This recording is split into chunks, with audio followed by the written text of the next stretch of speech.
COVID-19 जैसा क्या हाल आप लोगों का। आज आप लोगों का जो लेक्चर है वो कनेक्टिव टिश्यू पे है। कनेक्टिव टिश्यू में हम लोग इसमें connective tissue sales, connective tissue fibres और कनेक्टिव टिश्यू प्रॉपर की सारी चीज़ें हम लोग डिस्कस करेंगे आज। टोटल कनेक्टिव टिश्यू के आप लोगों के जितने चैप्टर्स हैं उनको हम लोगों ने 2 लेक्चर्स में डिवाइड किया है, ठीक है। तो इस लेक्चर में हम लोग आधा कवर करेंगे और आधा जो है हम नेक्स्ट लेक्चर में कवर करेंगे, ठीक है। तो कनेक्टिव टिश्यू हम स्टार्ट करते हैं। सबसे पहले कनेक्टिव टिश्यू का बेसिक इंट्रोडक्शन आप लोगों को पता होना चाहिए कि अच्छा बेटा जो जो इम्पोर्टेंट चीज़ें होंगी वो मैं आप लोगों को साथ साथ बताती जाऊँगी, ठीक है। सो कनेक्टिव टिश्यू क्या है? Connective tissue basically it is a group of tissues जो कि कनेक्ट करता है और सपोर्ट करता है अदर टिश्यूज को, स्पेशली एपिथेलियल और मस्कुलर टिश्यू। 4 टाइप्स के टिश्यूज आप लोगों ने पढ़े थे जिसमें कनेक्टिव टिश्यू, एपिथेलियल, मस्कुलर और कार्डियक टिश्यू था, नर्वस टिश्यू था, सॉरी। बेसिकली ये सपोर्ट एंड कनेक्ट करता है other tissues of the body को, ठीक है। इसके अंदर होता क्या है? It is characterized by presence of pure cells with large amount of extra cellular matrix, ठीक है। एपिथेलियल टिश्यू के मुकाबले में अगर एपिथेलियम में आप जाओ तो एपिथेलियम में सेल्स ज़्यादा होते हैं, कनेक्टिव टिश्यू कम होता है। ये उसका उलट है। इसमें हमारे पास कनेक्टिव टिश्यू ज़्यादा होगा, सेल्स इसके अंदर कम होंगे, ठीक है। तो basically connective tissue ground substance जो होता है, एक्स्ट्रा सेलुलर मैट्रिक्स होता है, वो इसमें ज़्यादा होगा, सेल्स इसमें कम होंगे। सेलुलर मैट्रिक्स कनेक्टिव टिश्यू का आगे से उसके फर्दर 2 कंपोनेंट्स है। एक तो हम लोगों ने कनेक्टिव टिश्यू के 3 कंपोनेंट्स होते हैं बेसिकली। एक तो सेल्स होते हैं, फाइबर्स होते हैं और ग्राउंड सब्सटेंस होते हैं। हम लोगों ने कहा कि इसके अंदर प्योर सेल्स हैं और large amount of extra cellular matrix है। एक्स्ट्रा सेलुलर मैट्रिक्स को हम फर्दर 2 कंपोनेंट्स में डिवाइड करेंगे। एक होंगे ग्राउंड सब्सटेंस और एक होंगे फाइबर, ठीक है। ग्राउंड सब्सटेंस में हमारे पास प्रोटीओग्लाइकन्स एंड ग्लाइकोप्रोटीन्स वगैरह होती हैं। फाइबर्स जो होते हैं वो कंपोज ऑफ प्रोटीन, और ये 3 तरह के फाइबर्स होते हैं हमारे पास। हम डिटेल में आगे डिस्कस करेंगे। Collagen, reticular and elastic fibres, ठीक है। तो बेसिकली कनेक्टिव टिश्यू जो होता है बाइंड करता है और सपोर्ट करता है other tissues of the body को और इसके अलावा अदर ऑर्गन को भी। और इसके जो मेन कंपोनेंट्स होते हैं उसमें फाइबर्स और सेल्स होते हैं। सेल्स कम होते हैं, एक्स्ट्रा सेलुलर मैट्रिक्स ज़्यादा होता है। एक्स्ट्रा सेलुलर मैट्रिक्स में फर्दर हमारे पास ग्राउंड सब्सटेंस और फाइबर्स होते हैं, ठीक है। तो ये बेटा एक कनेक्टिव टिश्यू की पिक्चर है जिसमें आप लोगों को एक्स्ट्रा सेलुलर मैट्रिक्स और सेल्स सेल्स आप आगे हम लोग पढ़ेंगे। 2 तरह की सेल्स होते हैं, एक रेजिडेंट सेल्स होते हैं, एक माइग्रेंट सेल्स होते हैं, वो आगे हम डिटेल में पढ़ेंगे। जिसमें आप लोगों को mesenchymal cells, macrophage, adipocytes, fibroblast वगैरह दिखाए हुए हैं। इसके अलावा एक्स्ट्रा सेलुलर मैट्रिक्स में हमने 2 चीज़ें पढ़ी हैं, ग्राउंड सब्सटेंस और इसके अलावा 3 तरह के फाइबर्स होते हैं, इलास्टिक फाइबर्स, कोलेजन फाइबर्स और रेटिकुलर फाइबर्स, ठीक है। ये सब हम लोग डिटेल में इसमें डिस्कस करेंगे। तो सबसे पहले connective tissue sales. Connective tissue sales जो होते हैं कनेक्टिव टिश्यू प्रॉपर के, उसको हम 2 मेन टाइप्स में डिवाइड करते हैं। एक होते हैं रेजिडेंट सेल्स और एक होते हैं माइग्रेंट सेल्स। रेजिडेंट सेल्स बेटा हम उन सेल्स को कहते हैं जो कि कनेक्टिव टिश्यू के अंदर ही डेवलप होते हैं, वहीं रहते हैं और अल्टीमेटली वहीं डाई हो जाते हैं, ठीक है। इनको हम फिक्स सेल्स का नाम भी देते हैं। ये जो है कनेक्टिव टिश्यू सेल्स, माइग्रेंट और रेजिडेंट सेल्स, आप लोगों से क्वेश्चन पूछा जाता है, ठीक है। रेजिडेंट सेल्स कौन से हैं? इनको हम फिक्स सेल्स भी कह रहे हैं और बेसिकली ये सेल्स जो कि टिश्यू में ही डेवलप होते हैं, वहीं रहते हैं और वहीं पे अल्टीमेटली डाई हो जाते हैं। इनमें हमारे पास एग्जांपल्स में कौन कौन से सेल्स होते हैं? फाइब्रोब्लास्ट मोस्ट इंपॉर्टेंट और अबंडेंट सेल्स होते हैं कनेक्टिव टिश्यू का, ठीक है। इसके अलावा मायोफिब्रोब्लास्ट, एडिपोसाइट्स और मेसेनकाइमल स्टेम सेल्स, ये सारे जो होते हैं रेजिडेंट सेल्स में आते हैं। माइग्रेंट सेल्स की अगर हम बात करें तो माइग्रेंट सेल्स बेसिकली ओरिजिनेट होते हैं बोन मैरो में।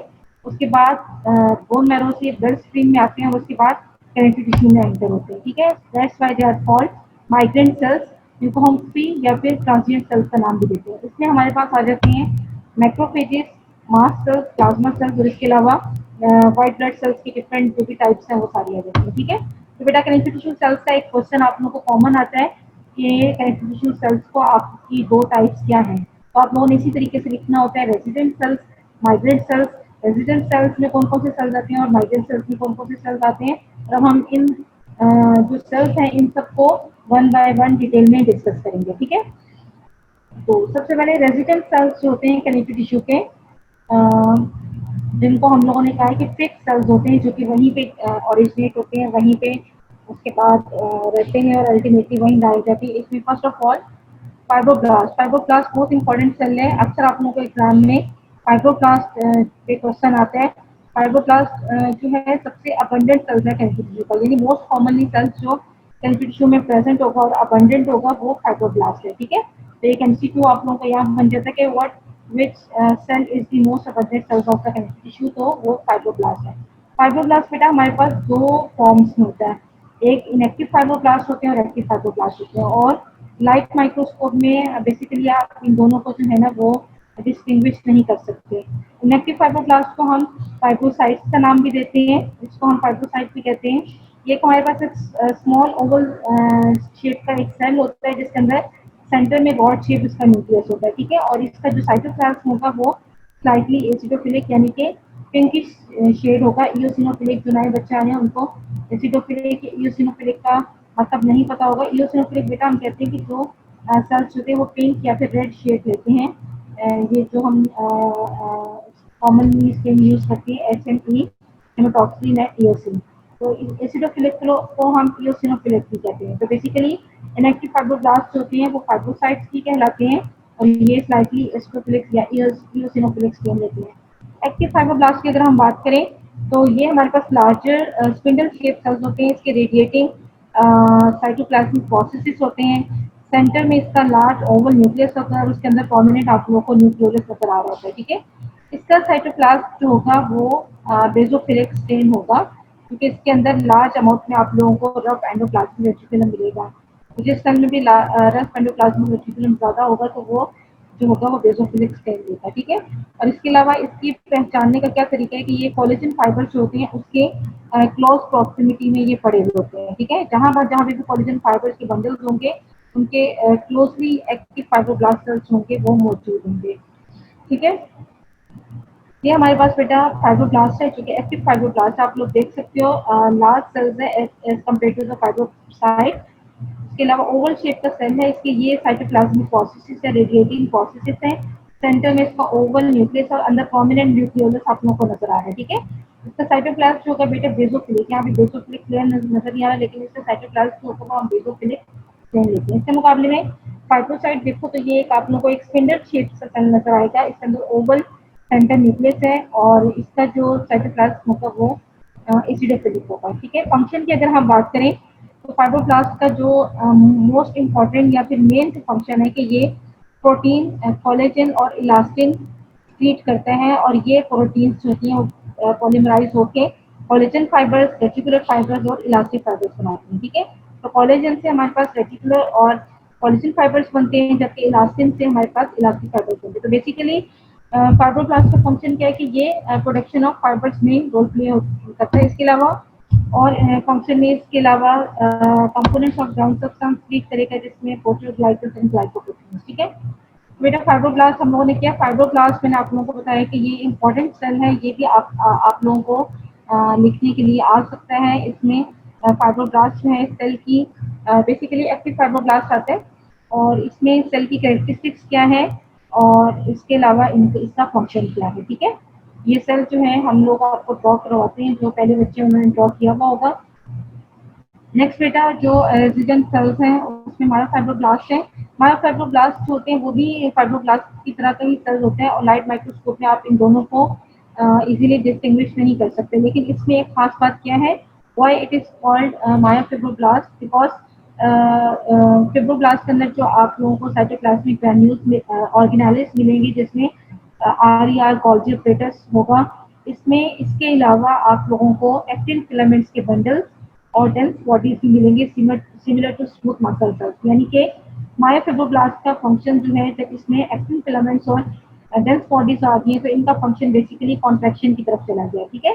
तो मायोफाइब्रोब्लास्ट जो होंगे वो कॉन्ट्रैक्शन में रोल प्ले करेंगे due to the presence of these actin filaments and dense bodies जो कि स्मूथ मसल के अंदर भी प्रेजेंट होती है, ठीक है। फंक्शन में अगर हम बात करें तो अबंडेंटली उन एरियाज में पाए जाते हैं जहाँ पे वुंड हीलिंग का प्रोसेस होना होता है। वहाँ पर क्या करते हैं कि वुंड कॉन्ट्रैक्शन करते हैं, यानी कि जिसमें जो वुंड जो होता है क्लोज होना होता है उस प्रोसेस में ये रोल प्ले करते हैं, ठीक है।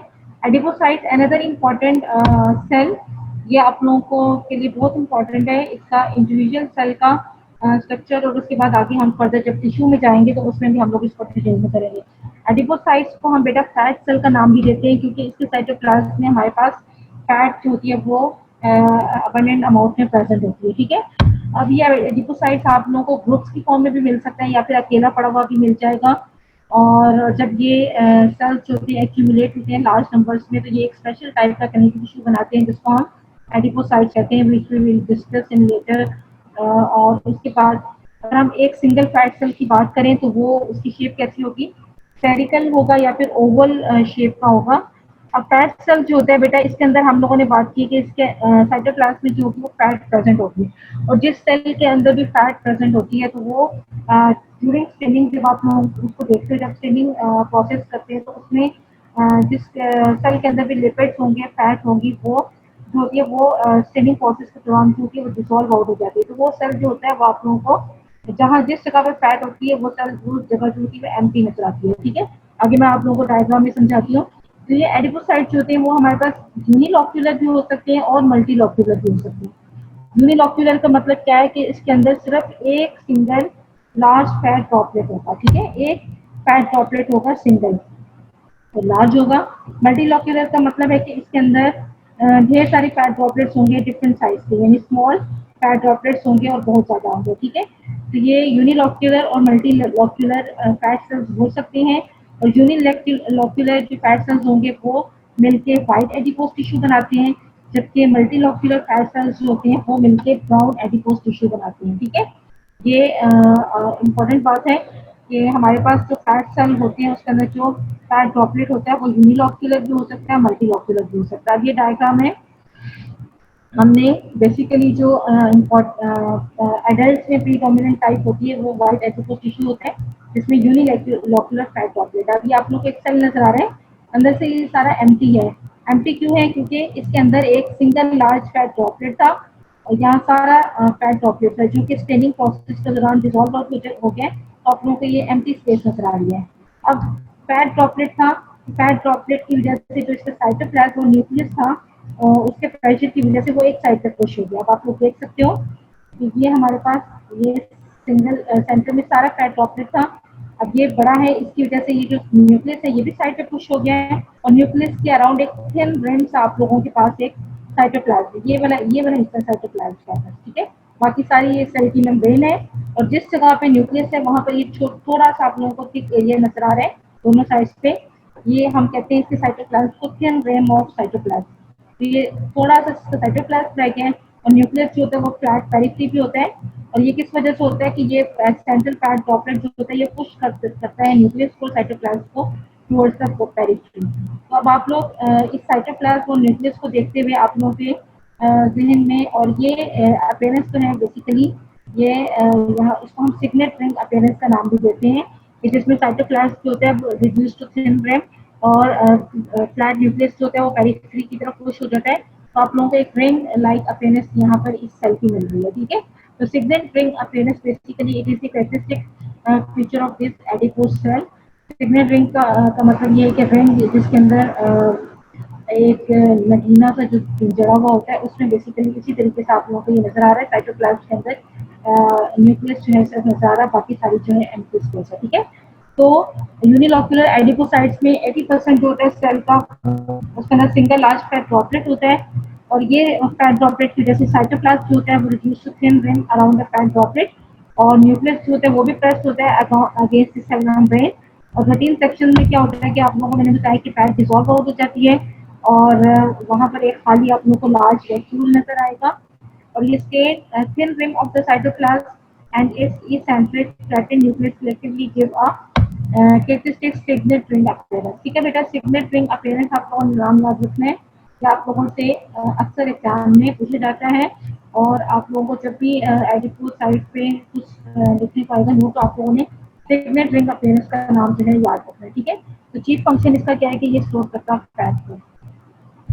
तो बेटा अभी तक जो बात किसी को समझ नहीं आई आप लोग पूछ सकते हो, हम आगे नेक्स्ट चलते हैं। इसमें रेजिडेंट सेल्स में हम लोगों ने इसके अलावा मीजनकाइमल स्टेम सेल्स का, mesenchymal stem cells basically stem cell के तौर पर काम करता है, और एडल्ट्स में ये प्रोड्यूस करता है एडिपोसाइट्स और अदर फाइब्रोब्लास्ट सेल्स जो है ये प्रोड्यूस करते हैं। ठीक है, तो ये आप लोगों को लाइट माइक्रोस्कोपिक पिक्चर में इतने क्लियरली नजर नहीं आते। अच्छा, तो रेजिडेंट सेल्स हम लोगों ने कर लिया। रेजिडेंट सेल्स में मैंने आप लोगों को बता दिया, मोस्ट इंपॉर्टेंट वन जो है वो फाइब्रोब्लास्ट है और रेडिकोसाइट्स हैं, ठीक है। Migrant cells of connective tissue में आते हैं, इसमें मैक्रोफेजेस हैं। फर्स्ट ऑफ ऑल मैक्रोफेजेस के अनदर इंपॉर्टेंट सेल, और इसमें भी अक्सर आप लोगों को क्वेश्चन आ जाता है। इसको हम ऑल्सो कॉल्ड हिस्टोसाइट्स। हिस्टोसाइट्स किसको हम कहते हैं? मोटाइल फेगोसिटिक सेल्स होते हैं। आप लोगों को पता है मैक्रोफेजेस का क्या काम है, फेगोसाइटोसिस। मोटाइल फेगोसिटिक सेल्स होते हैं और मोस्ट किनेटिक टिश्यू में प्रेजेंट होते हैं। अब ये मैक्रोफेजेस होते हैं वो भी हमारे पास दो तरह के होते हैं, एक इनएक्टिव मैक्रोफेजेस होते हैं और एक एक्टिव मैक्रोफेजेस होते हैं। इनएक्टिव मैक्रोफेजेस की जो शेप होती है वो सिमिलर होती है टू दैट ऑफ फाइब्रोब्लास्ट, ठीक है। इनएक्टिव, और इनको हम इनएक्टिव को हम रेस्टिंग मैक्रोफेजेस का नाम भी देते हैं। एक्टिव मैक्रोफेजेस हम उन सेल्स को कहते हैं जो कि फेगोसाइटोसिस में पार्ट प्ले कर रहे होते हैं, उनको हम एक्टिव सेल का नाम देते हैं। एक्टिव सेल जो होगा मैक्रोफेजेस का वो लार्ज होगा, ओवल स्फेरिकल इन शेप होगा। न्यूक्लियस जो होता है मैक्रोफेज का वो इसेंट्रिक यानी सेंटर से हट के होता है, और इसकी शेप जो होती है किडनी शेप का न्यूक्लियस होता है, और एक साइड पे इसकी प्रोमिनेंट इंडेंटेशन जो होती है वो नजर आ रही होती है, ठीक है। साइटोप्लाज्म की अगर हम बात करें तो बेसोफिलिक होता है इसके अंदर। इसके अलावा इसके अंदर आप लोगों को डेंस ग्रैन्यूल्स मिलेंगे। इलेक्ट्रॉन माइक्रोस्कोपी पिक्चर में अगर आप लोग देखोगे तो सेल जो होती हैं उसके सरफेस फोल्ड्स इरेगुलर शेप की सेल होती है, और सरफेस फोल्ड्स जिसमें आप लोगों को नजर आते हैं साइटोप्लाज्मिक प्रोजेक्शंस होती हैं। बेसिकली ये साइटोप्लाज्मिक प्रोजेक्शंस होती हैं, ये सेल की हेल्प करती हैं for to ingest the material to be phagocytosed, ठीक है। और इसके अलावा इसके साइटोप्लाज्म में आप लोगों को बेसोफिलिक साइटोप्लाज्म में तो इसके अंदर रफ एंडोप्लाज्मिक रेटिकुलम मिलेंगे, लाइसोसोम्स होंगे, रेजिडुअल बॉडीज फेगोलाइसोसोम्स वगैरह जो होंगे इसके साइटोप्लाज्म में प्रेजेंट होंगे, ठीक है। ये आप लोगों को बेटा एक मैक्रोफेज का स्ट्रक्चर नजर आ रहा है, और इसमें this one is the nucleus. ये आप लोगों को एक किडनी शेप या फिर बीन शेप हम इसको न्यूक्लियस कहते हैं। एक साइड पे इसकी ये इंडेंटेशन है, ठीक है, इसेंट्रिक पोजीशन पे होगा। और इसके अलावा बेसोफिलिक साइटोप्लाज्म होता है इसका, ये आप लोगों को इंजेस्टेड पार्टिकल्स नजर आते हैं, वो जो कि फेगोसाइटोस पार्टिकल्स होते हैं वो आप लोगों को इस फॉर्म में डस्ट पार्टिकल्स जो है ये मैक्रोफेजेस के अंदर नजर आएंगे। फंक्शन की अगर हम बात करें, इम्पोर्टेंट इसके फंक्शंस हैं। इसमें सबसे पहले तो मेन फंक्शन इसका क्या है कि फेगोसाइटोसिस करता है ऑफ अनवांटेड प्रोटीन मैटर, जैसे बैक्टीरिया आ गया, कोई भी फॉरेन बॉडी होगी उसको फेगोसाइटोस करेगा। इसके अलावा एंटीजन प्रेजेंटिंग सेल्स के तौर पर भी एक्ट करता है कि ये एंटीजन जो होते हैं उसको इनगल्फ करता है। उसके अंदर इसके अंदर जो लाइसोसोमल सिस्टम्स होते हैं वो एंटीजन की जो एपिटोप होती है उसको पेप्टाइड फ्रेगमेंट्स में डिग्रेड करके उसके बाद इस सरफेस पे इसको लेके जाते हैं, और वहाँ पे MHC2 मॉलिक्यूल्स के साथ ये प्रेजेंट होते हैं to the T lymphocytes for immune reaction के तौर पर, ठीक है। एंटीजन प्रेजेंटिंग सेल्स के तौर पर काम करेगा। इसके अलावा इम्यून रिएक्शंस में ये साइटोकाइंस रिलीज करते हैं, और इसके अलावा ट्यूमर नेक्रोसिस फैक्टर्स होते हैं वो भी रिलीज करते हैं। ट्यूमर नेक्रोसिस फैक्टर्स होते हैं वो एक्ट करते हैं, रोल प्ले करते हैं अगेंस्ट द कैंसर सेल्स के खिलाफ जो होते हैं ये काम करते हैं, ठीक है। इसके अलावा मैक्रोफेजेस जो होते हैं used to form multi nuclear giant cell.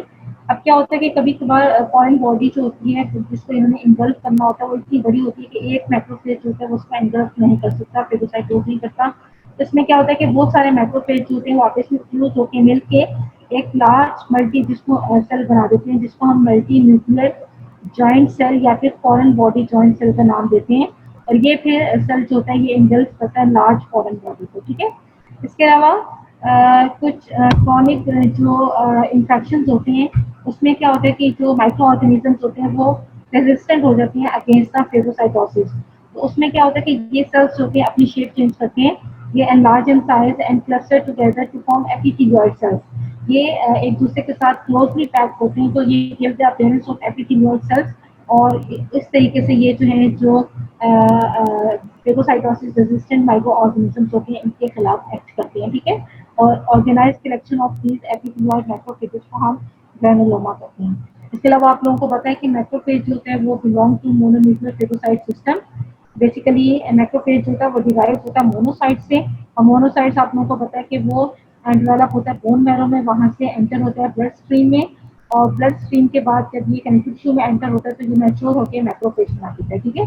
तो मोनोन्यूक्लियर फेगोसाइट सिस्टम में अदर फेगोसिटिक सेल्स होते हैं बॉडी के इन्वॉल्व होते हैं, जैसे कि प्रेजेंट होते हैं, जैसे कि कुपर सेल्स होते हैं लिवर में, स्किन में आप लोगों को लैंगरहैंस सेल्स मिलेंगे, ठीक है। इसी तरह लंग्स में आप लोगों को एल्वुलर मैक्रोफेजेस या फिर टेस्ट सेल्स, ये सारे के सारे जो होते हैं बिलोंग करते हैं मोनोन्यूक्लियर फेगोसाइट सिस्टम से, ठीक है।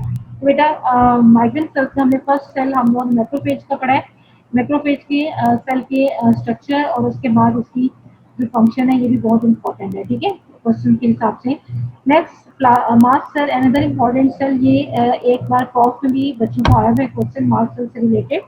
तो मास्ट सेल की डायग्राम बेटा ये आप लोगों के पास लार्ज ओवल शेप का सेल होता है और इसकी खास कैरेक्टरिस्टिक्स बात क्या है कि इसके साइटोप्लाज्म में आप लोगों को ग्रैन्यूल्स, ये सारा साइटोप्लाज्म जो होता है वो फिल हुआ है ग्रैन्यूल से। कभी कभार ग्रैन्यूल्स इतने ज्यादा होते हैं कि जो सेंटर में न्यूक्लियस आप लोगों को नजर आ रहा है ये भी ऑब्सक्योर हुआ होता है due to the presence of these large number of membrane bound secretory granules, ठीक है। तो इसकी खास बात क्या है कि इसके साइटोप्लाज्म में आप लोगों को मेम्ब्रेन बाउंड स्ट्रीटरी ग्रैन्यूल्स मिलेंगे। और प्रोटीन सेक्शंस में अगर हम बात करें तो ये साइटोप्लाज्मिक ग्रैन्यूल्स जो होते हैं ये आप लोगों को नजर नहीं आते, ठीक है, क्योंकि इसके कंटेंट्स जो होते हैं ये ग्रैन्यूल्स जो होते हैं वाटर सॉल्युबल होते हैं। और ये जब ऑर्डिनरी हम लोग ये स्लाइड प्रिपरेशन हो रही होती है तो एक्वस फिक्सेटिव यूज करते हैं जिसकी वजह से ये सारे जो होते हैं वॉश आउट हो जाते हैं। लेकिन जब हम स्पेशल फिक्सेटिव यूज करते हैं तो उसमें प्लाज्मिक ग्रैन्यूल्स जो होते हैं आप लोगों को इंटेंसली बेजोफिलिक नजर आएंगे, ठीक है। आम रूटीन में ये नजर नहीं आते लेकिन स्पेशल फिक्सेटिव्स में आप लोगों को इंटेंसली बेजोफिलिक नजर आएंगे। इसके अलावा एक और डाई होता है जिसको हम टॉल्यूडी ब्लू स्टेन कहते हैं। इसमें ये ग्रैन्यूल्स जो होते हैं आप लोगों को पर्पल नजर आएंगे इंस्टेड ऑफ ब्लू। ये जो प्रॉपर्टी है इन ग्रैन्यूल्स की ऑफ चेंजिंग द कलर, ठीक है, ये भी एक कैरेक्टरिस्टिक फीचर है इसका मास सेल का कि इसके अंदर ये जो ग्रैन्यूल्स हैं डिफरेंट स्टेन पे इनकी जो कलर होता है वो चेंज होता है। तो this property of changing the colour of stain इसको हम मेटाक्रोमेजिया का नाम देते हैं, ठीक है। तो मेटाक्रोमेजिया पूछा जाता है कि ये किस सेल का फीचर है और ये मेटाक्रोमेजिया किस वजह से होता है कि इन ग्रैन्यूल्स के अंदर जो मीडिएटर्स हैं उनमें एक है प्रेजेंस ऑफ हेपरिन। हेपरिन के अंदर जो सब्सटेंस होते हैं उसकी वजह से ये मेटाक्रोमेजिया जो होता है वो होता है, ठीक है। तो ये मास्ट सेल्स के स्पेसिफिक फीचर क्या है कि साइटोप्लाज्मिक ग्रैन्यूल्स होते हैं डिफरेंट डाई में इनका जो स्टेन होता है ग्रैन्यूल्स का वो चेंज होता है। This property is known as metachromasia और it is due to the presence of heparin. अच्छा, अब मास्ट सेल्स जो होते हैं इसका फंक्शन क्या होता है कि ये मीडिएटर्स ऑफ इन्फ्लेमेशन क्रिएट करता है। इनमें दो तरह के मीडिएटर्स जो होते हैं, एक प्राइमरी होते हैं एक सेकेंडरी होते हैं। प्राइमरी जो होते हैं प्री फॉर्म होते हैं, पहले से बने हुए होते हैं और इन ये जो बेसोफिल ग्रैन्यूल्स होते हैं मास्ट सेल्स के इसके अंदर स्टोर्ड होते हैं। इसमें हमारे पास आ जाते हैं हेपरिन और हिस्टामिन। जब सेकेंडरी मीडिएटर्स होते हैं वो स्टोर नहीं होते जबकि बेसिकली ये उस वक्त सिंथेसाइज होते हैं एक्टिवेट होते हैं जब एंटीजन जो होता है वो बाद में आता है उसके अपॉन स्टिमुलेशन एक्टिवेट होते हैं। इसमें ल्यूकोट्राइन, टीएनएफ, प्रोस्टाग्लैंडिन्स और इंटरल्यूकिन्स वगैरह शामिल है, ठीक है। फंक्शन की अगर हम बात करें तो मास्ट सेल आप लोगों को पता है कि एलर्जिक रिएक्शन में इसका की रोल है और इन एलर्जिक रिएक्शंस को हम इमीडिएट हाइपर सेंसिटिविटी रिएक्शन का नाम भी देते हैं, ठीक है। होता क्या है कि मास्ट सेल की जो सेल मेम्ब्रेन होती है उसके ऊपर एक रिसेप्टर्स होते हैं for antibodies of IgE type, यानी आईजीई जो एंटीबॉडी होती है उसके रिसेप्टर्स होते हैं मास्ट सेल के सेल मेम्ब्रेन के ऊपर होते हैं। और ये एंटीबॉडीज होती है कहाँ से प्रोड्यूस होती हैं, प्लाज्मा सेल से। जब भी कोई एंटीजन बाहर से आता है तो प्लाज्मा सेल्स जो होते हैं उसके खिलाफ एंटीबॉडीज प्रोड्यूस करती हैं, ठीक है। तो ये एंटीबॉडीज होती हैं first exposure to an antigen. जब भी कोई एंटीजन का फर्स्ट एक्सपोजर हुआ तो प्लाज्मा सेल से एंटीबॉडीज जो है वो प्रोड्यूस हुई। ये आईजीई एंटीबॉडीज जो होंगी ये बाइंड करेंगी टू द रिसेप्टर्स जो कि सेल मेम्ब्रेन के ऊपर मास्ट सेल के सेल मेम्ब्रेन के ऊपर रिसेप्टर्स प्रेजेंट है फॉर आईजीई एंटीबॉडीज, उसके ऊपर जाके ये बाइंड करेंगी। और जब दोबारा सेम एंटीजन जो होगा ना उसके एंड अपॉन अ सब्सिक्वेंट और exposure to the same allergen, तो वो दोबारा जो होगा एलर्जन जो होगा वो अटैक करेगा तो उस वक्त क्या होगा, एंटीजन एंटीबॉडी रिएक्शन होगा on the surface of mast cell. और इस एंटीजन एंटीबॉडी रिएक्शन के नतीजे में क्या होगा, ये जो प्राइमरी और सेकेंडरी मीडिएटर्स हैं ये रिलीज होंगे। और जब ये सेकेंडरी और primary mediators of inflammation release होंगे तो इनके प्रोड्यूस होने की वजह से सेंसिटिविटी रिएक्शन या फिर एलर्जी रिएक्शन जिसको हम नाम देते हैं वो होता है, ठीक है। और ये hyper sensitivity, immediate hyper sensitivity reaction ये लोकल भी हो सकता है सिस्टेमिक भी हो सकता है। लोकल होगा तो उसमें आप लोगों को जो सिम्टम्स मिलेंगे उसमें स्किन रैशेस हो सकती हैं, एस्थमा हो सकता है, इसके अलावा राइनाइटिस की जो स्नीजिंग और कफ छींक वगैरह ये आ जाती है। तो स्टमक में क्या होता है कि इसमें एनाफाइलेक्टिक शॉक हो सकता है। एनाफाइलेक्टिक शॉक क्या होता है कि इसमें बेसिकली होता क्या है कि जब फर्स्ट एक्सपोजर जब होता है एलर्जेंस का, तो उसमें ही बहुत ज़्यादा अमाउंट में आईजी एंटीबॉडीज होती हैं वो प्रोड्यूस हो जाती हैं। जब सेकेंड एक्सपोजर को होगा टू सेम एंटीजन, तो उसमें क्या होगा कि ढेर सारे जो है मीडिएटर्स ऑफ इन्फ्लेमेशन रिलीज होंगे, और वो ढेर सारे मीडिएटर्स ऑफ इन्फ्लेमेशन जब ब्लड में जाएंगे तो वो एनाफाइलेक्टिक शॉक जो है वो कॉज कर सकते हैं। ठीक है बेटा, तो मास्ट सेल जो है ये इसके इम्पॉर्टेंट फंक्शन है, स्ट्रक्चर है, ये आप लोग गो थ्रू कर लेना, ये भी इम्पॉर्टेंट सेल है। प्लाज्मा सेल की अगर हम बात करें, प्लाज्मा सेल जो है इसको हम प्लाज्मोसाइट्स भी कहते हैं। ये भी हमारे पास ओवल शेप का सेल होता है। साइटोप्लाज्म बेसोफिलिक होता है क्योंकि इसके अंदर भी अबेंडेंट आरईआर प्रेजेंट होगा, लेकिन इसका जो न्यूक्लियस आप लोग देख रहे हो ई सेंट्रिक पोजीशन पे है। ठीक है, न्यूक्लियस इसका ई सेंट्रिक पोजीशन है। प्लाज्मा सेल की कैरेक्टरिस्टिक्स फीचर क्या है कि इसका जो न्यूक्लियस होता है वो इसकी एक खास किस्म का जो फीचर होता है, इसको हम कार्ड व्हील अपीयरेंस या फिर क्लॉक फेस अपीयरेंस का नाम देते हैं। ठीक है, इसके न्यूक्लियस की क्या खास फीचर है, न्यूक्लियस ई सेंट्रिक और राउंड है, स्फेरिकल इन शेप है, exhibits characteristics clock face appearance या फिर इसको हम कार्ड व्हील अपीयरेंस। ये जो मेन इसकी कैरेक्टरिस्टिक्स फीचर हर सेल की बेटा मैं आप लोगों को बता रही हूँ, तो आप लोगों के क्वेश्चन पॉइंट ऑफ व्यू से भी और दूसरा आप लोगों के एमसीक्यू पॉइंट ऑफ व्यू से यही चीजें जो है आप लोगों से पूछी जाती हैं। ठीक है, तो प्लाज्मा सेल की कैरेक्टरिस्टिक फीचर क्या है कि इसका न्यूक्लियस जो होगा वो क्लॉक फेस अपीयरेंस या फिर कार्ड व्हील अपीयरेंस का न्यूक्लियस होता है। और ये किस वजह से होता है कि जो लार्ज क्लम्प्स होते हैं डार्कली स्टेनिंग, ये जो डार्कली स्टेनिंग आप लोगों को नजर आ रहे हैं हिट्रोक्रोमैटिन, उसके बाद लाइटली स्टेनिंग यूरोक्रोमैटिन, ये ऑल्टरनेट करते हैं, इसकी वजह से क्लॉक फेस या फिर कार्ड व्हील अपीयरेंस की जो है वो लुक देता है। ठीक है, प्लाज्मा सेल्स आप लोगों को पता है कि इसका फंक्शन क्या होता है कि ये एंटीबॉडीज प्रोड्यूस करती है। एंटीबॉडीज जितनी भी है आईजी, आईजीजी, आईजीएम, ये आप लोगों को पता है, ये सारी एंटीबॉडीज होती हैं प्लाज्मा सेल्स प्रोड्यूस करते हैं। प्लाज्मा सेल्स का लाइफ स्पैन जो होता है वो 10 to 20 डेज होता है, उसके बाद ये डाई हो जाते हैं बाय अपोप्टोसिस। ठीक है, फंक्शन क्या है, एंटीबॉडीज हर सेल का बेटा इंपॉर्टेंट स्ट्रक्चर और उनका जो मेन फंक्शन है वो आप लोगों को पता होना चाहिए। ठीक है, और ये एंटीबॉडी स्क्रीट करते हैं। उसके बाद लास्ट सेल बेटा हमारे पास रह गया ल्यूकोसाइट्स। ल्यूकोसाइट्स जो है WBC basically white blood sales जिनको हम कहते हैं, ये ब्लड स्ट्रीम से माइग्रेट करते हैं, कनेक्टिव टिश्यू में आते हैं थ्रू द कैपिलरी वॉल्स, और बेसिकली ये कब इंक्रीज होते हैं इन नंबर में ड्यूरिंग इन्फ्लेमेशन।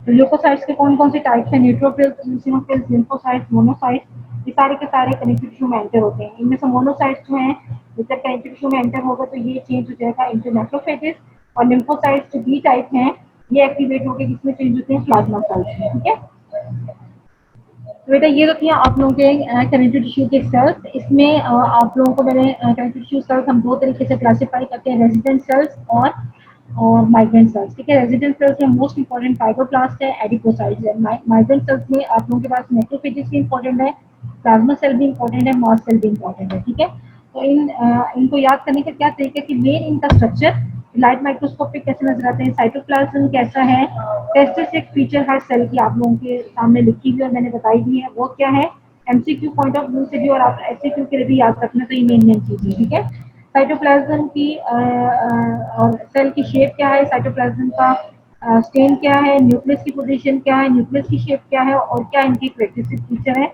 और इनका फंक्शन। ठीक है, ये आप लोगों की टेबल दिया हुआ है आप लोगों के पास इनक्वायरी होगी, उसमें ये हर सेल जितने भी पढ़े हैं उनका मेन फंक्शन जो है और इनकी जो एक्टिविटी है वो आप लोगों को बताई गई है। ठीक है, अब हम आ जाते हैं कनेक्टिव टिश्यू फाइबर्स पे। कनेक्टिव टिश्यू फाइबर्स हमारे पास लॉन्ग सिलेंडर प्रोटीन पॉलीमर्स होते हैं। ये आप लोगों को मैंने बताया था कि फाइब्रोब्लास्ट का फंक्शन है कि ये कनेक्टिव टिश्यू फाइबर्स होते हैं वो सिंथेसाइज और स्प्लिट करते हैं। ठीक है, कनेक्टिव टिश्यू फाइबर्स जो होते हैं ये पॉलीमर्स होते हैं प्रोटीन्स के, synthesize and splitted by fibroblast. तीन मेन टाइप्स होती हैं, कोलेजन, रेटिकुलर और इलास्टिक।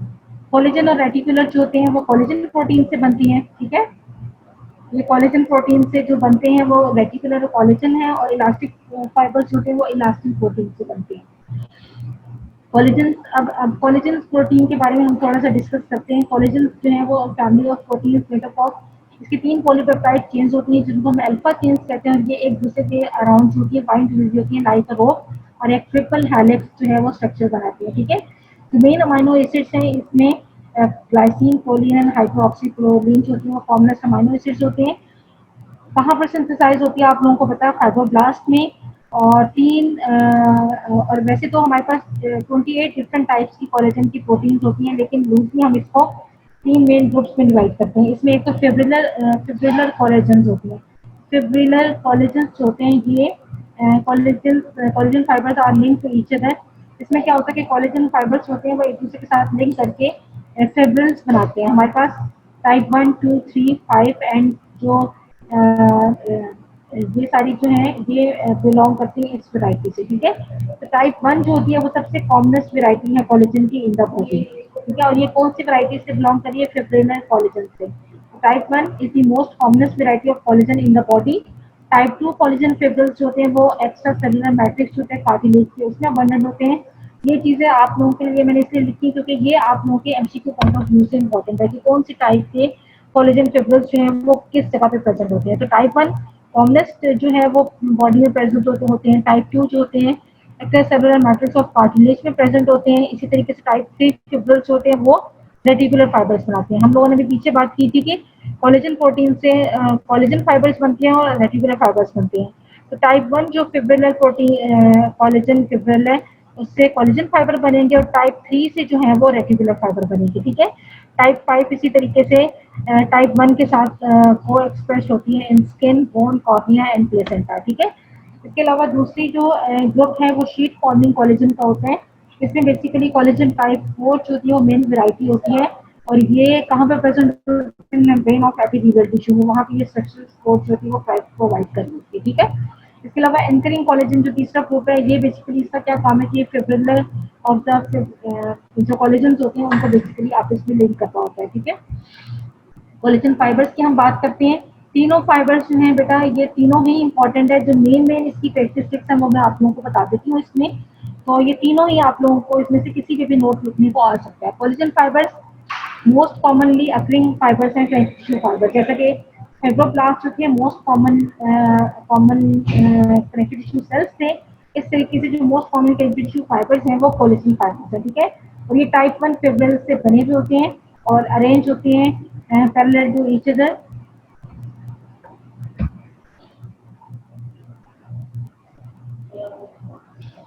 तो बेटा आप देखो, तो कोलेजन फाइबर्स जिसमें आप लोगों को बताया मोस्ट कॉमनली अपनी कनेक्टिव टिश्यू फाइबर्स हैं। कोलेजन टाइप 1 फिब्रिल से ये बने हुए होते हैं और लाइट माइक्रोस्कोप में फ्रेश अनस्टेन्ड सेक्शन में या आप लोगों को वाइट अनब्रांच थ्रेड्स के तौर पर नजर आएंगे। और लेकिन और इसके अलावा पैरेलल टू ईच अदर ये पड़े हुए होंगे और बंडल्स बनाएंगे वेरियस साइजेस। कोलेजन फाइबर्स जो है वो आप लोगों को बंडल्स की फॉर्म में मिलते हैं हमेशा, ठीक है। अच्छा होते इनका फंक्शन के ये फ्लेक्सिबल होते हैं लेकिन इन इलास्टिक होते हैं, ठीक है। तो ये इसकी वजह से ये क्या करते हैं कि provides a unique combination of flexibility and strength to the structures in which they are present, ठीक है। फ्लेक्सिबल होंगे लेकिन इलास्टिक होंगे तो स्ट्रेंथ और फ्लेक्सिबिलिटी दोनों प्रोवाइड करेंगे। अच्छा एच एंड ई सेक्शन में अंडर लाइट माइक्रोस्कोप में आप लोगों को ये पहले हम लोगों ने पढ़ा था जब ये कोई स्ट्रेन नहीं लेते उस वक्त ये आप लोगों को वाइट अनब्रांच थ्रेड्स की फॉर्म में नजर आएंगे। लेकिन जब एच एंड ई सेक्शन लेंगे यानी हिमोटॉक्सिन एंड इओसिन सेक्शन में लाइट माइक्रोस्कोप में जब आप देखोगे तो ये एसिडोफिलिक यानी कि पिंक कलर के नजर आएंगे। और जब इनको और आप हाई पावर में देखोगे तो इसके अंदर आप लोगों को लॉन्गिट्यूडनल स्ट्राइएशंस मिलेंगी। और ये लॉन्गिट्यूडनल स्ट्राइएशंस बेसिकली शो करती है कि ये फिब्रिल जो कोलेजन फिब्रिल्स हैं उससे बने हुए, ठीक है। अब जैसा कि ये डायग्राम है तो ये बेटा ये बंडल्स, ये जितने भी आप लोगों को पिंक नजर आ रहे हैं ये बंडल्स है, ये बंडल्स ऑफ कोलेजन फाइबर्स। और आप लोगों को पता होना चाहिए कि कोलेजन फाइबर जो होता है वो बंडल जो होता है उनका ब्रांच करता है। सिंगल कोलेजन फाइबर जो होता है वो ब्रांच नहीं करता, लेकिन जब वो बंडल की फॉर्म में होगा वो ब्रांच करेगा, ठीक है। ये बंडल्स हैं कोलेजन फाइबर्स के। और कोलेजन फाइबर्स जहाँ भी पड़े होंगे उसके साथ आप लोगों को फाइब्रोब्लास्ट मिलेंगे और these फाइब्रोब्लास्ट जो हैं ये प्रोड्यूस करते हैं कोलेजन फाइबर। तो ये सारे जो हैं ये फाइब्रोब्लास्ट हैं। ये डार्क कलर में जो नजर आ रही है ये सारे फाइब्रोब्लास्ट है। फाइब्रोब्लास्ट के न्यूक्लियाई फाइब्रोब्लास्ट सेल्स होते हैं वो कोलेजन फाइबर्स के ऊपर आप लोगों को पड़े हुए मिलेंगे। ये सारे कोलेजन फाइबर्स के बंडल हैं, ठीक है। अच्छा ये तो था बेटा कोलेजन फाइबर्स। उसके बाद रेटिकुलर फाइबर्स की बात करें तो रेटिकुलर फाइबर्स होते हैं much thinner than the collagen fibres, ज्यादा थिन होते हैं कोलेजन फाइबर्स के मुकाबले में। ये बंडल्स नहीं बनाते हैं, ठीक है। कोलेजन फाइबर्स आप लोगों को बंडल्स की फॉर्म में मिलेंगे, ये बंडल्स की फॉर्म में नहीं होंगे लेकिन ये एक्सटेंसिवली ब्रांच करेंगे और एक नेटवर्क स्टब बनाते हैं, ठीक है। तो आप लोगों को मैंने बताया कि टाइप 3 कोलेजन से ये बनते हैं रेटिकुलर फाइबर्स, और ये टाइप 3 कोलेजन होते हैं एग्जिस्ट होती है in the form of triples और हेल्ड टुगेदर बाय इंटरफिब्रिलर ब्रिजेस, ठीक है, जिसके जो किस चीज़ के बने हुए होते हैं, ग्लाइकोप्रोटीन्स और प्रोटीओग्लाइकन से। तो ये जो होते हैं ये थिन होते हैं देन द कोलेजन फाइबर्स, तो लाइट माइक्रोस्कोप में और ऑर्डिनरी H&E स्टेन में आप लोगों को ये नजर नहीं आएंगे, ठीक है। तो इनके लिए हम स्पेशल स्टेनिंग टेक्निक यूज करते हैं। ये इंपॉर्टेंट वाइवा क्वेश्चन है जो आप लोगों से एग्जाम में पूछा जाता है कि रेटिकुलर फाइबर जो है वो H&E स्टेन से नजर आते हैं कि नहीं। H&E स्टेन से ये नजर नहीं आते, इसलिए हम दो तरह के और फर्दर स्टेन लेते हैं। एक होता है सिल्वर स्टेनिंग। सिल्वर स्टेनिंग में आप लोगों को रेटिकुलर फाइबर ब्लैक नजर आएंगे, और पीरियोडिक एसिड शिफ्ट जो स्टेन होता है उसमें आप लोगों को ये रेड नजर आएंगे, ठीक है।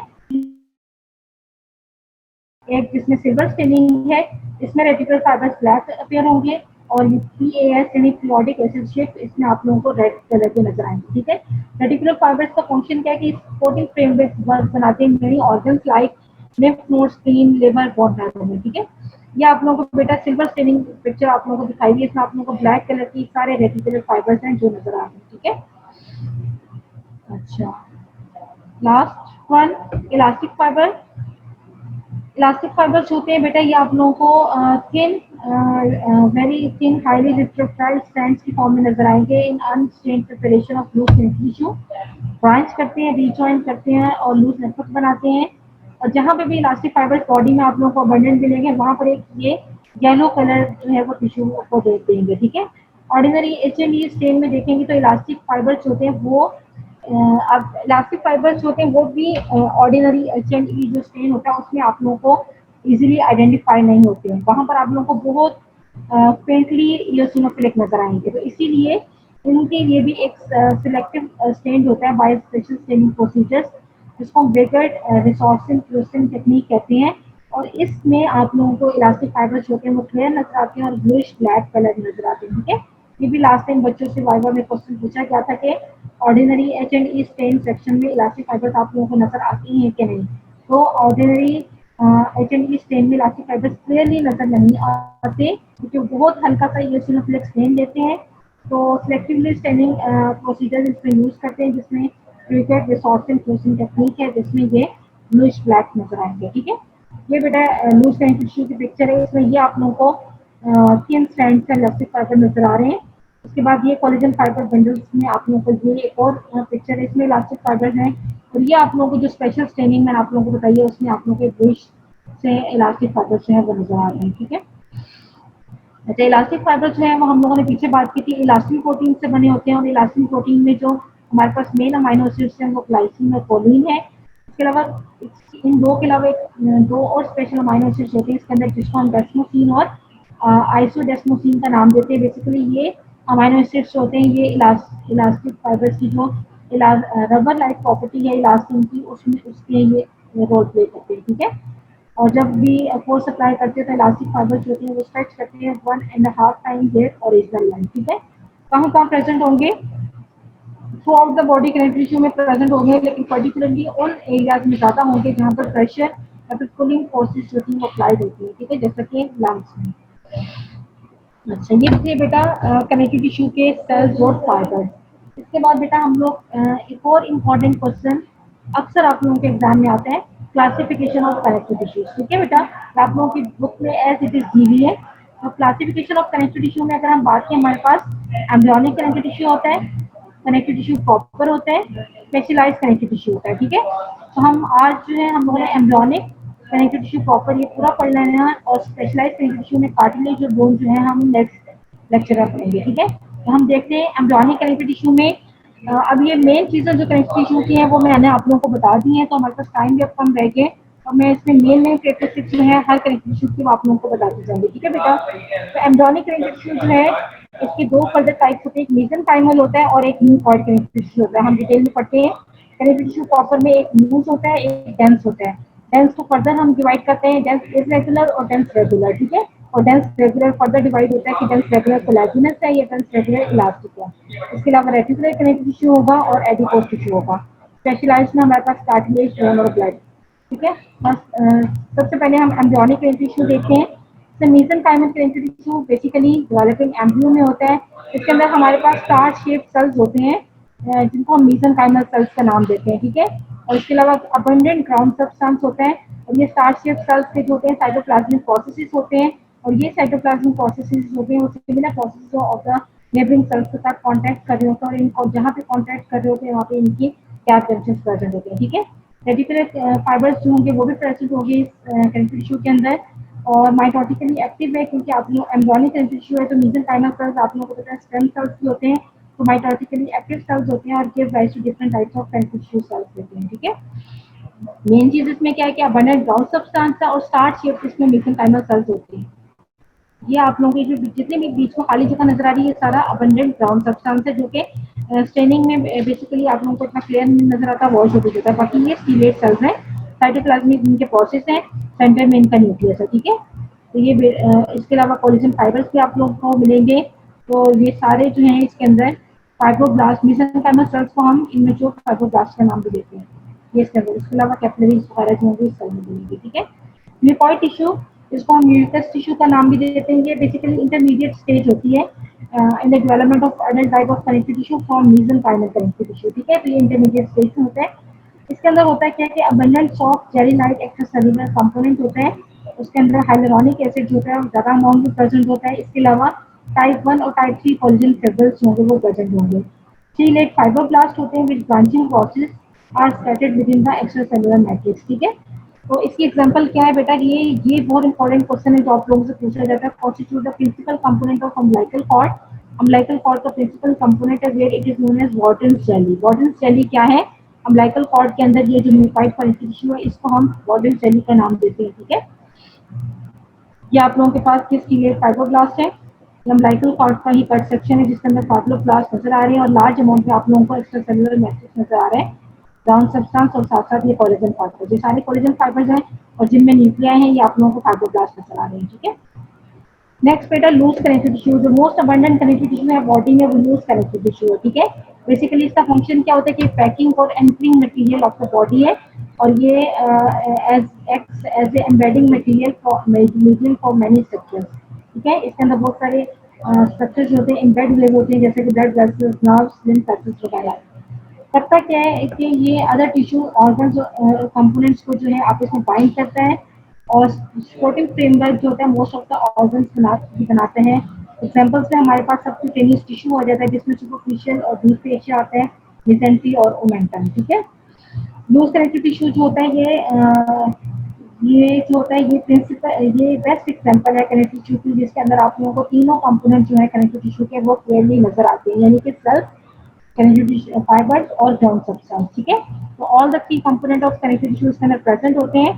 तो ये भी क्वेश्चन आप लोगों को एमसीक्यू आ सकता है कि which in which connective tissue all the key components of connective tissue जो है वो प्रॉपर्ली ऑर्गेनाइज वो क्लियर नजर आते हैं, तो वो हमारे पास लूज कनेक्टिव टिश्यू है, ठीक है।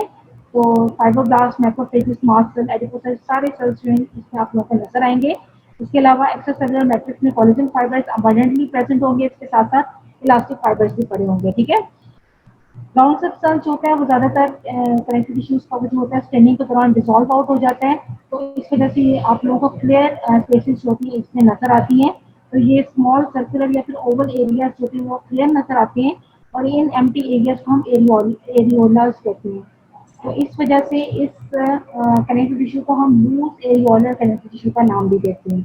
लूज एरियोलर कनेक्टिव टिश्यू हम क्यों कहते हैं, क्योंकि इसके अंदर जो ग्राउंड सब्सटेंस होता है वो स्टेन जब सेक्शन हम स्टेन करते हैं तो वॉश आउट हो जाते हैं, तो ओवल या फिर सर्कुलर स्मॉल एरियाज होते हैं वो हमें एम्प्टी नजर आते हैं जिसके अंदर कोई स्ट्रक्चर प्रेजेंट नहीं होता।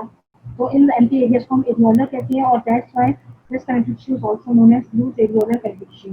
This is the picture of loose areolar connective tissue. ये ऊपर आप लोगों को जो फाइबर्स नजर आ रहे हैं दीज आर द इलास्टिक, और ये जो बंडल्स नजर आ रहे हैं पिंक कलर के ये कोलेजन फाइबर्स के बंडल्स हैं। आप लोगों को कहीं कहीं ब्रांच करते हुए भी नजर आएंगे। इसके ऊपर न्यूक्लियाई जो है these are the fibroblasts। आप लोगों को पता है close proximity of collagen fibres से प्रेजेंट होते हैं मास्ट सेल्स, लिम्फोसाइट्स, ठीक है, मैक्रोफेज सारे सेल्स होंगे आप लोगों को मिलेंगे, ब्लड कैपिलरी, प्लाज्मा सेल्स सारे के सेल्स होंगे कनेक्टिव टिश्यू के अंदर। और ये जो अंदर एम्प्टी स्पेसेस हैं these are the ground substance, ठीक है बेटा, ये ग्राउंड सब्सटेंस है empty spaces.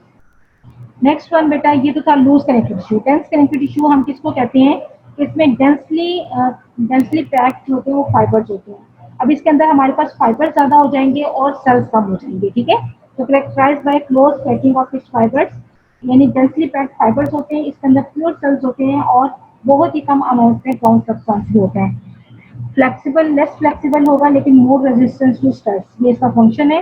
According to arrangement of its component fibres, इसको फर्दर हम डिवाइड करते हैं डेंस इरेगुलर कनेक्टिव टिश्यू में और डेंस रेगुलर कनेक्टिव टिश्यू में। डेंस इरेगुलर कनेक्टिव टिश्यू जो होता है इसमें कोलेजन फाइबर्स, बेसिकली हम इसको डिवीजन कर रहे हैं इसके अंदर जो फाइबर्स प्रेजेंट है उसकी बेस पे, ठीक है। तो डेंस कनेक्टिव टिश्यू यानी इसके अंदर फाइबर्स जो होते हैं वो डेंसली पैक्ड होते हैं, प्योर सेल्स और प्योर ही ग्राउंड सब्सटेंस होगा। तो डेंस इरेगुलर कनेक्टिव टिश्यू हम उस कनेक्टिव टिश्यू को कहेंगे जिसके अंदर कोलेजन फाइबर्स होंगे वो रैंडमली अरेंज होंगे, ठीक है, in the form of sheets होंगे, बंडल्स ऑफ कोलेजन फाइबर्स होंगे। और इसके अलावा इलास्टिक फाइबर्स भी हो सकती हैं। एग्जांपल्स में हमारे पास deep fascia, capsule of thyroid gland, basically ये जो आउटर कवरिंग होती है कैप्सूल जैसे हो गया हर टिश्यू का, ठीक है। तो वो डेंस इरेगुलर कनेक्टिव टिश्यू बनाता है, जैसे कार्टिलेज जो बोन के बाहर जो कवरिंग होगी वो पेरिकॉन्डियम, पेरिओस्टियम, इस तरीके से किडनी, लिवर, ग्लैंड, इनका जो भी कैप्सूल होगा वो डेंस इरेगुलर कनेक्टिव टिश्यू से बनेगा, ठीक है। The dense irregular connective tissue और loose alveolar connective tissue की पिक्चर है। This one is the loose, आप लोगों को ज्यादा एम्प्टी स्पेसेस नजर आ रही है इसमें क्योंकि इसमें क्लोजली पैक्ड सेल्स और फाइबर्स नहीं है। डेंस में हमारे पास सेल्स कम होंगे, ये बीच में आप लोगों को कहीं कहीं सेल्स नजर आ रहे हैं लेकिन डेंसली पैक्ड जो है वो फाइबर्स होंगे, ठीक है। अभी इसमें ग्राउंड सब्सटेंस कम नजर आ रहे हैं, इसमें ग्राउंड सब्सटेंस जो है वो ज्यादा है क्योंकि फाइबर्स जो है वो डेंसली पैक्ड है। नेक्स्ट बेटा डेंस रेगुलर कनेक्टिव टिश्यू, इसमें क्या होता है कि कोलेजन फाइबर्स होते हैं वो डेंसली पैक्ड होते हैं और पैरेलली अरेंज होते हैं, ठीक है। उसमें तो इरेगुलर डायरेक्शन में अरेंज थे, इरेगुलर में इसमें पैरेलली अरेंज होंगे और ये प्रोवाइड, ये टिश्यू जो होता है मैक्सिमम स्ट्रेंथ प्रोवाइड करता है, ठीक है। इसको हम फर्दर दो वेराइटीज में डिवाइड करते हैं, एक डेंस रेगुलर कोलेजिनस होता है और एक डेंस रेगुलर इलास्टिक होता है। डेंस रेगुलर कोलेजिनस में हमारे पास closely packed bundles of collagen fibres के होंगे, इनके दरमियान जो लिमिटेड स्पेस होगी उसके अंदर ग्राउंड सब्सटेंस होगा और फाइब्रोब्लास्ट होंगे। एग्जांपल्स में हमारे पास टेंडन्स, लिगामेंट्स और एपोन्यूरोसिस आ जाती है, ठीक है। ये आप लोग अब देख सकते हो, these are the fibres of collagen fibre bundles, ठीक है। ये आप लोग बहुत करीब जो है ये कोलेजन फाइबर बंडल्स हैं, इनके दरमियान में जो है ये थोड़ा सा ग्राउंड सब्सटेंस होगा और साथ ही फाइब्रोब्लास्ट के न्यूक्लाई नजर आ रहे हैं। फिर ये कोलेजन, ये डेंसली पैक्ड जो है बेटा ये आप लोगों को बंडल्स नजर आ रहे हैं और इनके दरमियान में न्यूक्लियर फाइब्रोब्लास्ट है, ठीक है। ये बड़ी करके दिखाई हुई छोटी करके पिक्चर है, इसमें बिल्कुल ये हल्की से लाइन आप लोगों को फाइब्रोब्लास्ट की नजर आ रही है, बाकी ये सारे फाइबर्स हैं, ग्रेवी जो होते हैं ये इनकी आउटलाइन होती है, ठीक है। तो ये टेंडन की पिक्चर आप लोगों को दिखाई हुई है। Dense regular elastic connective tissue जो होता है इसमें बेटा elastic ligaments occur in the form of elastic ligaments, जो कि अनयूजुअली थिक इलास्टिक फाइबर जो उसके अंदर अरेंज होते हैं parallel to one another. Collagenous fibres and fibroblast होते हैं वो भी प्रेजेंट होते हैं। एग्जांपल्स में हमारे पास वोकल कॉर्ड्स, इसके अलावा लिगामेंटा फ्लेवा जो होता है वर्टिब्रल कॉलम को बोलते हैं। रेटिकुलर कनेक्टिव टिश्यू की बात करें तो रेटिकुलर कनेक्टिव टिश्यू जो होता है ये दो चीजों से बना होता है, रेटिकुलर सेल्स और रेटिकुलर फाइबर्स। रेटिकुलर फाइबर्स आप लोग पीछे पढ़ चुके हैं, कोलेजन टाइप 3 के होते हैं और मेशवर्क एक बनाते हैं, यानी नेटवर्क की फॉर्म में पड़े होते हैं, जिसमें आप लोगों को पिक्चर दिखाई थी। रेटिकुलर सेल्स होते हैं वो स्पेशल वेराइटी ऑफ फाइब्रोब्लास्ट, ये बेसिकली सेल्स होते हैं, इनकी स्पीरेट शेप होती है और इनके साइटोप्लाज्मिक प्रोसेसेस होते हैं वो चारों तरफ से निकल रहे होते हैं, जो कि नेबरिंग सेल्स होते हैं उसके साइटोप्लाज्मिक प्रोसेसेस के साथ गार्ड करते हैं और एक्सटेंड करते हैं, ठीक है। और ये बेसिकली एक ट्रेबेक्युलर नेटवर्क बनाता है। ये जो रेटिकुलर नेटवर्क कनेक्टिव टिश्यू होता है this creates a special trabecular system जो कि आर्किटेक्चरल फ्रेमवर्क बनाता है हेमोपोइटिक और इसके साथ साथ लिम्फॉइड ऑर्गन्स की, जैसे कि बोन मैरो, स्प्लीन और लिम्फ नोड्स, ठीक है। और इनके अंदर जो स्पेसिस होती हैं उसमें ग्राउंड सब्सटेंस होते हैं और अदर सेल्स प्रेजेंट होते हैं। ये अब आप लोग को पिक्चर दिखाई गई स्पेसिस में ग्राउंड सब्सटेंस है। ये जो आप लोगों को ज्यादा डार्क कलर के नजर आ रहे हैं ये इलास्टिक सॉरी रेटिकुलर फाइबर्स है, ये सारी रेटिकुलर सेल्स, रेटिकुलर सेल्स में ये न्यूक्लियस है और इसके अलावा हर सेल के आप लोग देख सकते हैं ये सारे प्रोसेसेस निकले हुए हैं, साइटोप्लाज्मिक प्रोसेसेस हैं जो लिविंग सेल के प्रोसेसेस के साथ बाइंड किए हुए रैप होते हैं। रेटिकुलर फाइबर्स भी एक्सटेंड किए हुए और रैप किए हुए एक दूसरे के साथ, ये एक नेटवर्क मेशवर्क लाइक एक नेटवर्क बना देते हैं, ठीक है। अच्छा, लास्ट वन बेटा एडिपोज टिश्यू बहुत इंपॉर्टेंट है, अक्सर आप लोगों को इसमें एडिपोज टिश्यू जो है मोस्ट इंपॉर्टेंट, इसमें अक्सर आप लोगों को नोट आता है एडिपोज टिश्यू हमारे पास दो तरह के होते हैं, एक व्हाइट एडिपोज टिश्यू होता है, ब्राउन एडिपोज टिश्यू। इसमें जो मोस्ट इंपॉर्टेंट क्वेश्चन है वो इन दोनों का डिफरेंस है, ठीक है। तो ये लास्ट आप लोगों का टॉपिक है बेटा, इसको गौर से सुनना। इसमें इन दोनों का डिफरेंस जो होता है वो आप लोगों को अक्सर एग्जाम में आता है, ठीक है। तो एडिपोज टिश्यू जो होता है, हम लोग पीछे इसके सेल्स की बात कर चुके हैं, तो हम इसको और देखते हैं कि इसमें अभी टिश्यू हमने यानी जब सेल्स इकट्ठे होंगे तो वो टिश्यू बना देंगे। तो कंसिस्ट ऑफ एडिपोसाइट्स और फैट सेल्स, और ये फैट सेल्स जहाँ पे भी होंगे उनके साथ अबंडेंट ब्लड वेसल्स प्रेजेंट होंगी, ठीक है। Largest source of house of energy in the body, fat जो होती है इसके अंदर, ये एक इंपॉर्टेंट क्वेश्चन आप लोगों से पूछा जाता है कि एडिपोज टिश्यू के अंदर यानी एडिपोसाइट्स के अंदर फैट जो होती है वो किस फॉर्म में स्टोर होती है, तो वो ट्राइग्लिसराइड्स की फॉर्म में स्टोर होती है, ठीक है। दो तरह के होते हैं एडिपोज टिश्यू, और ये डिफर होते हैं इनमें, ये सारे आप लोगों को डिफरेंस में आप लोगों ने लिखना होता है कि डिफर होते हैं कलर में, वेस्कुलरिटी में, मेटाबॉलिक एक्टिविटी में और डिस्ट्रीब्यूशन में, ठीक है। तो डिफरेंस में ये पॉइंट्स आप लोग लिखोगे। एक होता है व्हाइट एडिपोज टिश्यू, एक होता है ब्राउन। व्हाइट एडिपोज टिश्यू जो होता है प्रीडोमिनेंट होता है ह्यूमंस में। ब्राउन एडिपोज टिश्यू बेटा ये जो होता है ये न्यू बॉर्न में, फीटस में ज्यादा होता है, और जो एडल्ट ह्यूमंस होते हैं उसमें सिर्फ ये कुछ जगहों पे प्रेजेंट होता है, ठीक है। ये एक तो इसकी लोकेशन का भी डिफरेंस आ जाता है कि white adipose tissue adult humans में होगा, और ब्राउन एडिपोज टिश्यू जो होता है वो फीटस में, न्यू बॉर्न में, और कुछ प्लेसेस है वो मैं आप लोगों को आगे बताती हूँ वहाँ पे प्रेजेंट होता है। व्हाइट एडिपोज टिश्यू का कलर जो होता है वो व्हाइट से लाइट येलो होता है। इसमें क्या होता है, एडिपोसाइट्स होते हैं जिसके अंदर सिंगल फैट ड्रॉपलेट होता है, जैसा कि मैंने आप लोगों को पहले बताया था, यूनिलॉक्यूलर और मल्टीलॉक्यूलर। ये एक डिफरेंस है कि यूनिलॉक्यूलर व्हाइट एडिपोज टिश्यू में होगा और मल्टीलॉक्यूलर ब्राउन एडिपोज टिश्यू में होगा। इओसिनोफिलिक साइटोप्लाज्म होता है और बेसोफिलिक न्यूक्लियस होता है। दोनों एक साइड पे पुश किए होते हैं due to the presence of large single fat droplet, और एक किडनेट रिंग अपीयरेंस होते हैं वो देते हैं सेल की, ठीक है। तो ये आप लोगों को वाइडली डिस्ट्रीब्यूटेड ह्यूमन बॉडी, ये आप लोगों को ये पैटर्न नजर आ रहे हैं टिश्यू की फॉर्म में, ये आप लोगों को, और जब ये टिश्यू की फॉर्म में होंगे तो थोड़े से ये रफली पॉलीगोनल शेप की अपीयरेंस देती है। आप लोग देख सकते हो सेल अंदर से खाली है, बीच में इसका न्यूक्लियस और साइटोप्लाज्म एक साइड पे पुश है, ठीक है। ये एडिपोसाइट्स है, इनके जहाँ भी पेरासाइट होंगे अबंडेंट अमाउंट में कैपिलरीज और ब्लड वेसल्स जो कि वहाँ पे प्रेजेंट होंगे, ठीक है। अच्छा, हम लोगों ने पढ़ा कि widely distributed in the human body. For example subcutaneous tissue में ये लेयर बनाते हैं जिसको हम कहते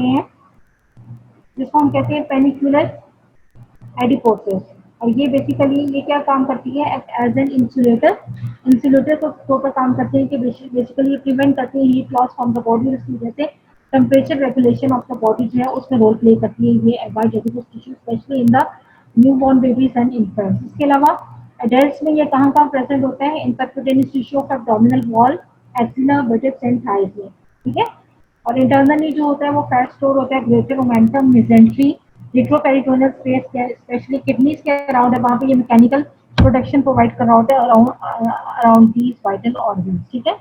फंक्शन की अगर हम बात करें तो chief site of storage of energy in the body, और इसमें क्या होता है कि वेल फेड स्टेट में जब बॉडी होती है तो एनर्जी जो होती है वो ट्राइग्लिसराइड्स की फॉर्म में स्टोर होती है, और जब स्टार्विंग स्टेट होती है बॉडी की तो ये ट्राइग्लिसराइड्स जो होता है वो स्प्लिट होता है इनटू कोलेस्ट्रॉल और फैटी एसिड्स, और रिलीज हो जाता है ब्लड में, और ये फैटी एसिड जो होता है फिर सर्व करता है as a source of energy for the body sales.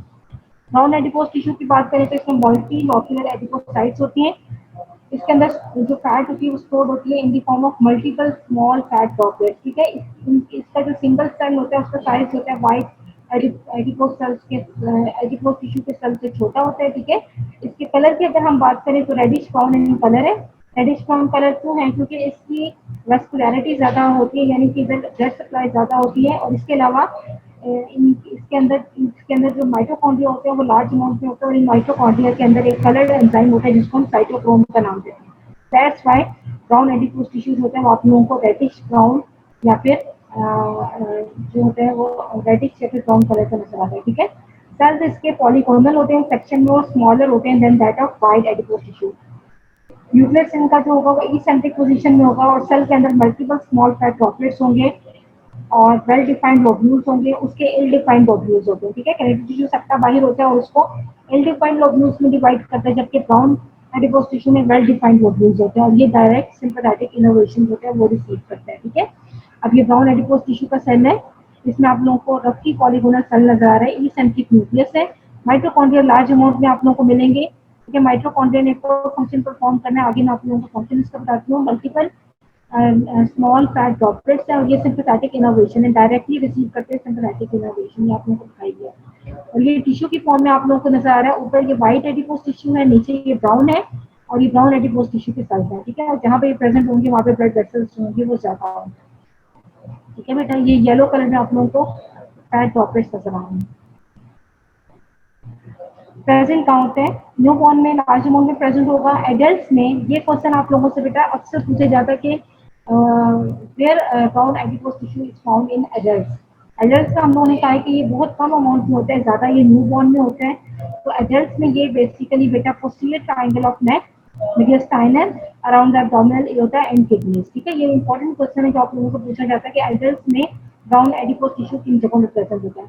Principal function क्या है इसका, प्रोडक्शन ऑफ बॉडी वेट, क्योंकि इसके अंदर माइटोकॉन्ड्रिया होते हैं, वो बॉडी हीट की प्रोडक्शन में रोल प्ले करते हैं, ठीक है बेटा।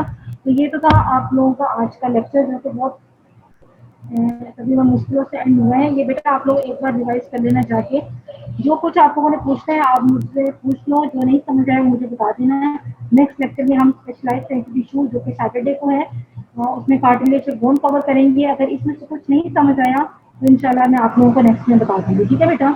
अगर कुछ पूछना है तो आप लोग पूछ सकते हो। तो इम्पोर्टेंट चीज़ें मैंने आप लोगों को साथ साथ बताई हैं।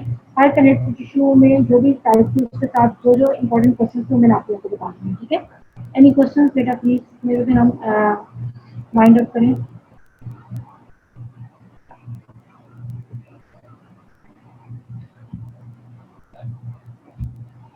ओके बेटा ठीक है, जो आप लोगों ने पूछना हो मुझसे पूछ लेना। इंशाल्लाह हम सैटरडे को फिर पार्टली जो बोन कवर करेंगे, ठीक है। ओके, अल्लाह हाफिज।